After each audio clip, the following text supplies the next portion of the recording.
Hello বন্ধুরা, সবাইকে ঢের সারা হোলিকে শুভকামনা রইল আমার তরফ থেকে।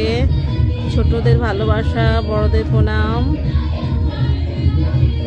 এই যে আমাদের দোকানের সামনেই দেখো সবাই মিলে একটু প্রোগ্রামের আয়োজন করেছে, সেগুলোই হচ্ছে। এই যে আমাদের বক্সের মালিক, আমি এখানে মাংস তৈরি করছি আস্তে আস্তে।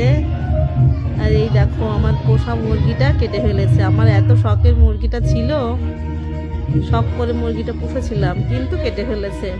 যাই হোক, হোলিতে একটু তো করতেই হয়, অতটা ধরলে চলে না। এই যে এখানে পকোড়ি বানিয়েছি সকালে নাস্তার জন্য। এই যে রং আবির সব চলে এসছে, বাচ্চারা খেলবে সবাই। মাংসটা ধুয়ে রেখেছি, এখন সেটা রান্না হবে। এই যে মাংসটা ফ্রাই হচ্ছে, ফ্রাই করে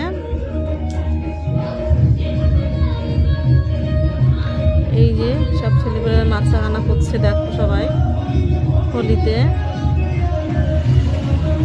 মোবাইলটা আমি ধরেছিলাম, এই জন্য ভয়েসটা পরে দিতে হচ্ছে। এই ছোলা মাংসটা ফ্রাই হয়ে গেছে, এবার মশলাটা কষাবো। এই যে দিয়ে দিয়েছি পেঁয়াজ, মশলা কষানোর জন্য আস্তে আস্তে শুরু করলাম মাংসর রান্না। দেখো তোমরা কেমন হয়েছে, সবাই লাইক করবে। এই মাংসটা কমপ্লিট বন্ধুরা।